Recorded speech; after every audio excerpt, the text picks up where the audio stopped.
हाँ तो प्यारे बच्चों, सभी को जय हिंद। आज हम लोग करेंगे जो 11वीं कक्षा है आपकी, 11वीं कक्षा की इकोनॉमिक्स है, तो जो स्टैटिक्स वाला पार्ट है, lesson number 3, census and sample method of collection of data.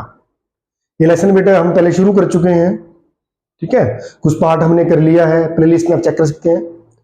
उसी कड़ी में बेटा जो नेक्स्ट पार्ट है आपका इसका, वो है प्रतिदर्श के आवश्यक तत्व, यानी कि एसेंशियल ऑफ ए सैंपल।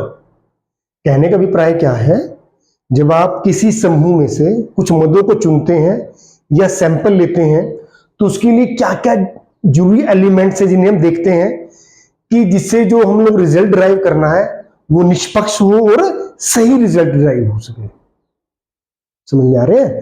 कहने का मतलब क्या है कि जब हम लोग सैंपल लेते हैं तो उसकी क्या क्या आवश्यकता तो हम लोग देखते हैं, किससे जो रिजल्ट हमारा जो परिणाम आए वो निष्पक्ष हो, पक्षपात रहित हो, और वो क्या हो, सही रिजल्ट आए। ठीक है, तो उसके लिए क्या क्या चाहिए आपको बेटे? सबसे पहले क्या, प्रतिनिधित्व, यानी कि रिप्रेजेंटेटिव। ये क्या होता है?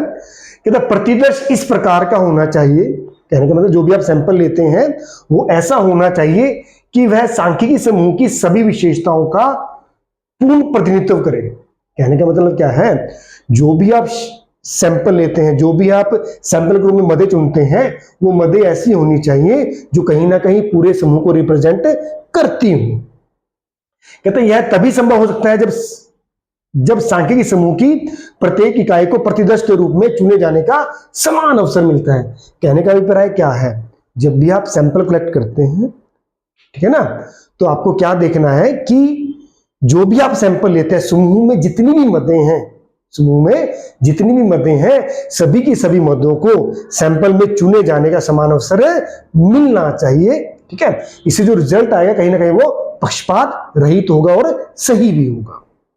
इसके बाद हम बात करेंगे स्वतंत्र, इंडिपेंडेंट।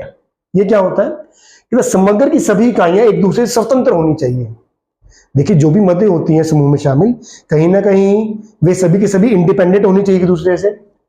इससे अभिप्राय है कि एक इकाई को प्रतिदर्श में शामिल होना दूसरी पर निर्भर नहीं होना चाहिए। कहने का मतलब क्या है कि जब आप कुछ सैंपल कलेक्ट करते हैं, ठीक है, तो अगर मान लीजिए एक इकाई, कोई भी इकाई चुनते हैं, तो कहीं ना कहीं उसका चुना जाना दूसरी इकाई पर निर्भर, दूसरी मद पर निर्भर नहीं होना चाहिए।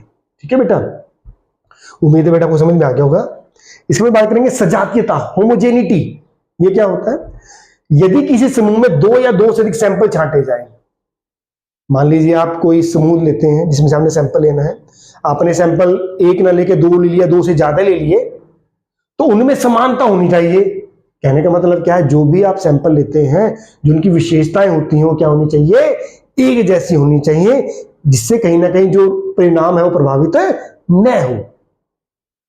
इसके बाद बात करेंगे पर्याप्तता, एडिक्वेसी। ये क्या होता है कि प्रतिदर्श के रूप में चुनी जाने वाली इकाइयों की संख्या पर्याप्त होनी चाहिए, तभी विश्वसनीय निष्कर्ष निकाले जा सकते हैं। कहने का अभिप्राय क्या है बेटे, जो भी आप सैंपल लेते हैं, it should be sufficient, adequate, यानी पर्याप्त सैंपल होना चाहिए।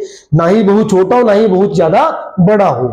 बहुत छोटा होगा तो समूह की सभी विशेषताओं को वो शामिल नहीं कर पाएगा, तब भी जो आपके जो निष्कर्ष होंगे वो अशुद्ध होंगे, गलत होंगे। ठीक है, अगर सैंपल बहुत ज्यादा होगा तो उससे परिणाम, अगर आप सैंपल बहुत ज्यादा बड़ा ले लिया तो कहीं ना उससे आपको परिणाम निकालने में दिक्कत होगी। ठीक है ना, तो कहीं ना कहीं जो भी आप सैंपल लेते हैं वो एडिक्वेट होना चाहिए, पर्याप्त होना चाहिए, ना ही बहुत बड़ा होना चाहिए, ना ही बहुत छोटा होना चाहिए। ठीक है बेटे, बड़ा छोटा सा प्रश्न था अभी जो हमने किया है, आसान भी है और कहीं ना कहीं बेटे जो फाइनल एग्जाम है वहां के लिए इंपोर्टेंट भी है। उम्मीद है बेटा आपको समझ में आ गया होगा। धन्यवाद।